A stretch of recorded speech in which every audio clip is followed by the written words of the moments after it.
Bien. Lo que preguntas está muy bueno. Es una muy buena pregunta, ¿sí? ¿Por qué? Porque viste que vos tenés acá la tabla, ¿no? Vos tenés la tabla acá.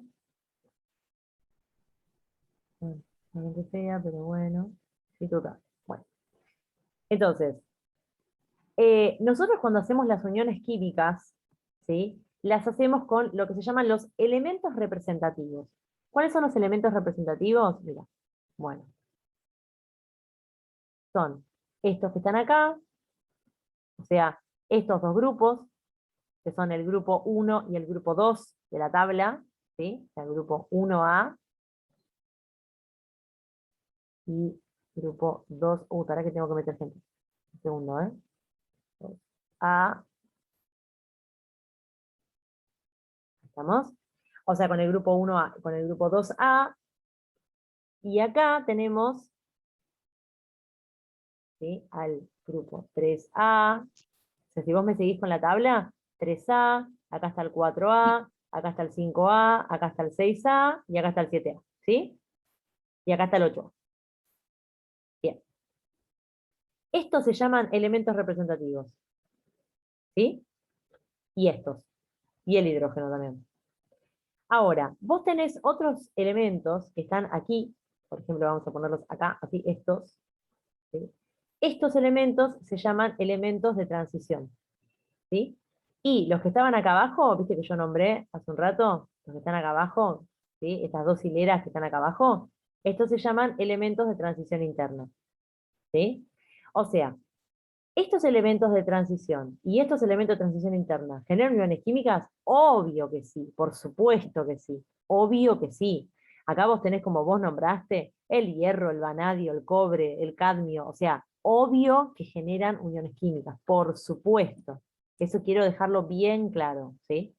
Ahora, las uniones químicas que generan estos elementos, ¿sí? Son uniones químicas, a ver, no diferentes, no distintas, son las mismas uniones, o sea, son las mismas pensadas, hay que pensarlas del mismo modo. Nada más que hay que pensar adicionalmente algunas cuestiones, ¿sí? ¿Por qué? Porque, por ejemplo, no sé, te voy a contar algo, ¿sí? No quiero que esto lo sepan porque yo no lo expliqué y no quiero que lo sepan, pero se lo voy a contar a ella y a ustedes para que sepan por qué no tomamos elementos representativos, perdón, de transición para hacer uniones químicas. Por ejemplo, el hierro, vos no, recién nombraste el hierro, ¿sí? El hierro va a poder tener, digamos, va a poder, a ver, poner en juego en una unión química, va a poder poner o 2 electrones o 3 electrones. Y esto va a tener que ver con algunas cuestiones que no vamos a ver nosotros, ¿sí? Pero en realidad el hierro puede poner en juego 2 o 3. Por ejemplo, estoy poniendo un ejemplo, esto es real igual, esto es cierto, pero les estoy dando un ejemplo que no hace falta que sepan. Entonces, como hay, digamos, una variable más en el sistema, que es, ¿qué cosa? Bueno, que puede tener dos cantidades de electrones diferentes, por eso es que nosotros no trabajamos con estos elementos de transición, ¿sí? Es decir, y se los digo más formalmente todavía, cuando uno hace un curso de química 1, química básica, que es el que están haciendo ustedes, nosotros no trabajamos con ningún elemento de transición. No se trabaja con elementos de transición en una química básica. ¿Está bien? O sea, ustedes pueden ir a un curso de química básica, van a ver que no trabajan con esto. Es como una especie de regla, no sé. ¿Sí? ¿Está bien? Yo no trabajo en ninguna básica trabajo con elemento de transición, ninguno. ¿De acuerdo? Porque tiene otra variable más. Que ojo, ustedes podrían entenderla perfectamente, no quiero decir que no, pero digamos que tenemos otros temas que son más importantes y no nos vamos a quedar justamente en esto. ¿Sí? Pero por eso te contesto, que sea el hierro, por ejemplo, me dijiste que está en el 8A, en el 8B, perdón, está en el 8B, ¿puede ser? No, no dice. No ¿No lo dice si dice en la está tabla? B. Sí, a No, ver, no lo dice. mirá, lo busco yo. Sí, 8B, sí, 8B, mirá, para. Saqué el coso y ahora no puedo apoyar el mouse. El hierro está en el grupo 8B, no importa, si lo encuentran en la tabla van a ver que dice 8B. ¿Sí? ¿Y esto qué significa? ¿Que tiene 8 electrones en el último nivel? No. Justamente por eso es que no trabajamos con los elementos de transición. sea, estuvo muy buena tu pregunta igual, porque vos viste un grupo 8 y dijiste, pará, ¿el hierro qué onda? ¿No? Esto no quiere decir que tenga 8 electrones en su último nivel de energía, para nada, de hecho, para nada. El hierro es un recontrametal, el hierro cede, el hierro tiene mucha tendencia a ceder electrones y no tiene 8 electrones en su último nivel, ¿sí? La característica de estos elementos, por ejemplo, del hierro, o de cualquier elemento que esté en el grupo B, ¿sí? Que son estos de transición, estos que yo puse acá en Bordeaux, digamos, todo esto, la característica que tienen estos elementos, solamente para que lo sepan como dato, es que tienen orbitales D incompletos. Orbitales D incompletos. Pero está buena tu pregunta, porque así uno cuando está en el examen no se confunde y dice, bueno, este 8 también quiere decir que estos que están en este grupo. Sí, está buena tu pregunta. Está muy buena, yo nunca lo aclaré esto inclusive. Entonces, tienen orbitales D incompletos, todos estos que están acá. ¿Y eso qué implica? Bueno, nada, una química bastante avanzada y tiene que ver con que, dato de color, estos elementos tienen color, justamente.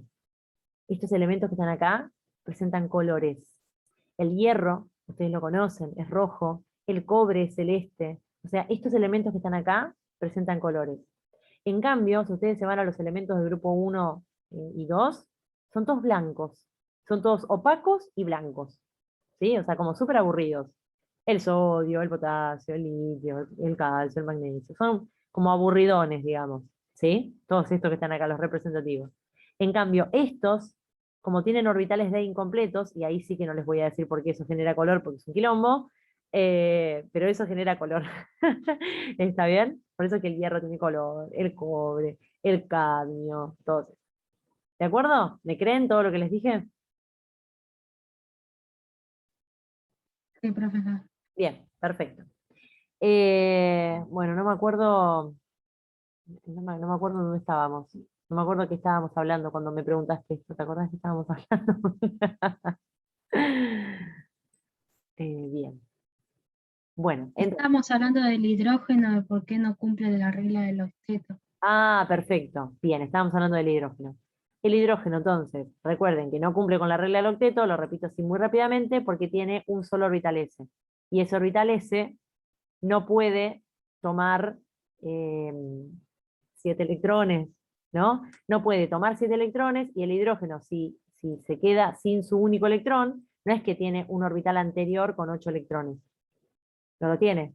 Entonces, de ningún modo va a cumplir con la regla del octeto. ¿Sí? El hidrógeno. Ay, no, no quise sacar eso. Quiero sacar esto. Hermoso. Lo que les decía, ya sé lo que les estaba diciendo, que hay otros elementos que tampoco llegan a cumplir con la regla del octeto, hay otros, ¿sí? Boro, berilio, esas cosas les estaba diciendo cuando se cortó, pero no importa, ustedes ni los miren, o sea, si ustedes están, no sé, bien ver un video, o están con un libro, o están con alguien que los está ayudando, o lo que sea, nunca vean las excepciones por lo menos por ahora. No importan las excepciones cuando hay tantos conceptos importantes que ver. ¿Sí? Las excepciones se ven cuando, bueno, más adelante, si ustedes tienen alguna otra química o lo que sea, por ahí ven alguna excepción y ustedes van a entender perfectamente por qué es una excepción y todo. Pero ahora no tiene asidero ver excepciones cuando hay tanto para ver. ¿Sí? Bien. A ver, vamos a parar acá y vamos a ver el temario, a ver si me estoy quedando con algún tema. Las escalas de temperatura es un tema importante, lindo, bonito y muy interesante. Las escalas de temperatura, eh, a ver, miren el video si quieren de nuevo, porque eso es una explicación de, no sé, habré estado 20 minutos explicando eso, no creo que mucho más.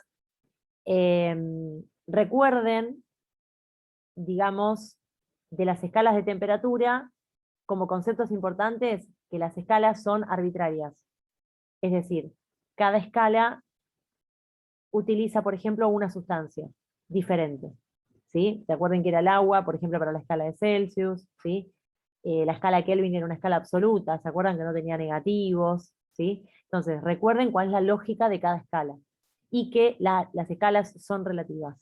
¿Sí? O sea, por ejemplo, la escala Celsius tomaba el 0, ¿sí? Tomaba el 0 como la temperatura de fusión del agua y el 100 como la temperatura de ebullición del agua, ¿sí?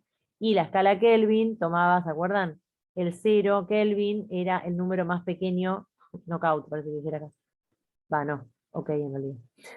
Era la temperatura más baja que se podía alcanzar, por lo menos en el planeta Tierra, que hayan alcanzado, ¿sí? Era el 0 para Kelvin. Entonces, esta escala es como súper relativa, porque es relativa al agua, la escala Celsius, y la escala Kelvin podríamos decir que es una escala absoluta, porque es una escala absoluta, y porque el 0 de Kelvin, ¿sí? El 0 de Kelvin es la temperatura más baja posible. Entonces la persona, o sea, Lord Kelvin, dijo, bueno, yo a la temperatura más baja le pongo 0, no lo relativizo con nada, ¿me entienden? No lo relativizó con una sustancia, ¿sí? Cuando quiero decir que las escalas de temperatura son relativas, me refiero a la escala Celsius y a la escala Fahrenheit, ¿sí? Que también es relativa. La puso alguien porque se le cantó, ¿sí? O sea, los números están impuestos por alguien con con un criterio de la persona que lo hizo, ¿sí? No tiene ninguna asidero en la naturaleza, digamos, ¿sí? Eso quiero que se queden con esa idea. Igual después, cualquier cosa mírenlo, cualquier cosa obviamente que me preguntan, ¿sí? Obvio, por supuesto. Pero bueno, esa es como la idea principal de las escalas, digamos, como construcciones, son construcciones las escalas de temperatura, ¿sí? Igual que los números. Recuerden que los números no existen en la naturaleza, son construcciones. 2, 3, 4, 5, no hay nada que en la naturaleza que me indique 2, 3, 4, 5. Para nosotros es obvio igual, ¿no? Uno ve 5 árboles y le parece que es obvio que hay 5 árboles. Pero en realidad si se ponen a pensar, no hay 5 árboles, hay árboles y ya. ¿Sí? ¿Está bien? Bien. Bien, ¿qué más? A ver, díganme ustedes si se acuerdan de algo que yo me estoy comiendo. La parte de energía nuclear, la parte de energía nuclear, digamos, piensen en algunos conceptos importantes de la energía nuclear. Vamos a... esto no sé, ¿ya salvé esta pantalla? Ponele que ya la salvé. Vamos a borrarla. Y vamos a hablar así como dos pavadas de energía nuclear porque eh, no quiero que se vayan muy al detalle, pero de energía nuclear, lo que podríamos saber, si quieren, sería cuáles son las partículas o cuál es la partícula que es, digamos, protagonista en la energía nuclear. Cuando se produce una reacción en cadena, ¿cuál es la partícula que es como la protagonista de todo?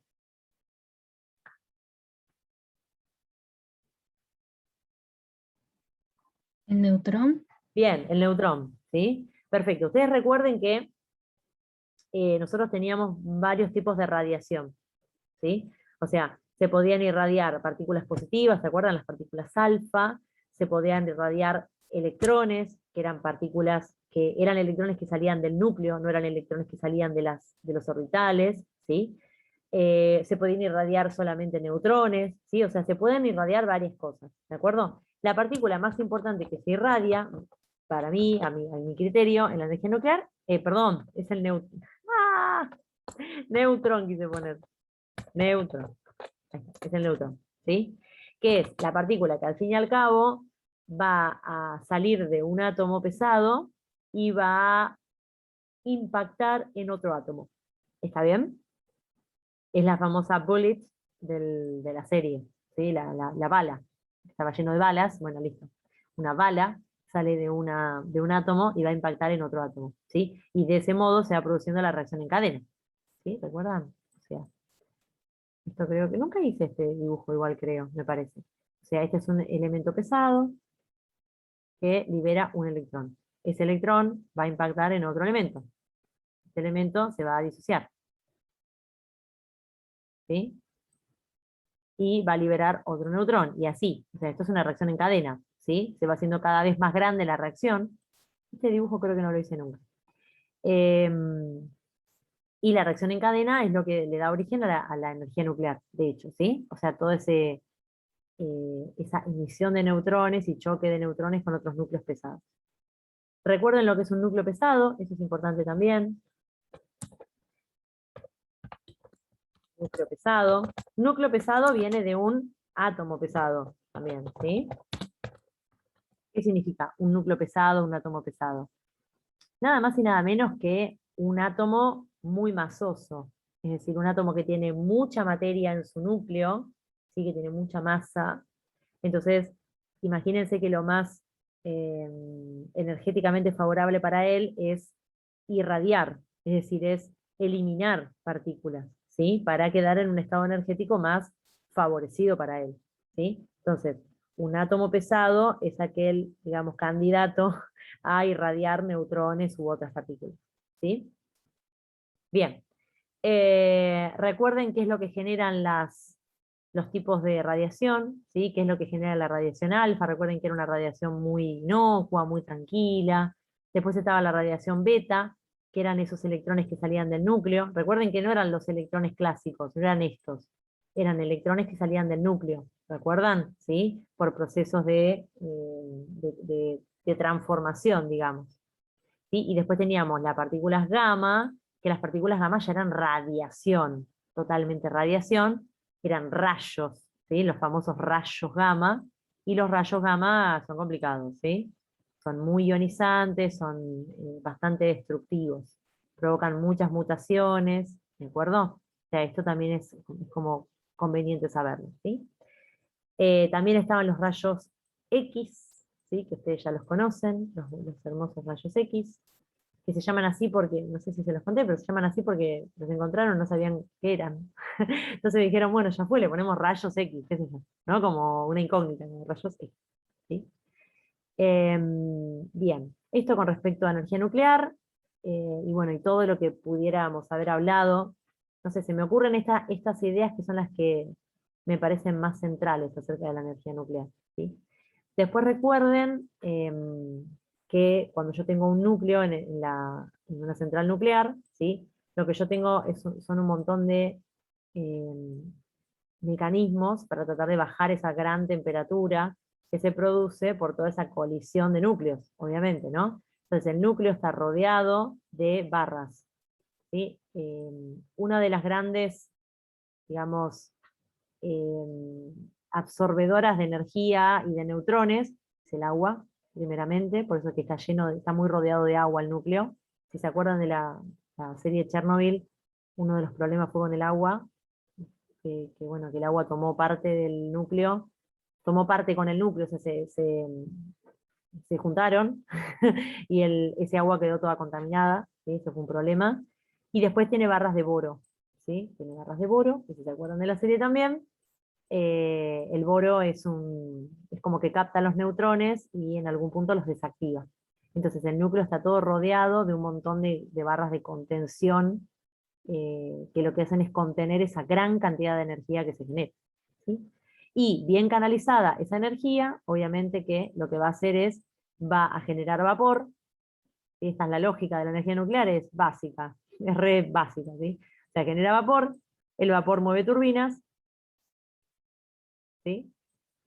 Y las turbinas generan energía. O sea, esto es súper clásico, ¿sí? No tiene nada de extraordinario. Esta parte. ¿Estamos?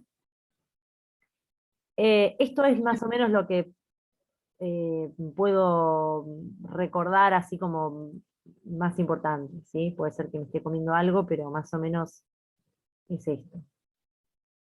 ¿Sí? ¿Más o menos va? Profe. Bien, Sí, bien. bien. ¿Tienen? Sí, dale, Julio. No, que está bien, hasta acá estamos todos Bien, en lo que hemos visto. perfecto. Voy a salir de acá, esperen.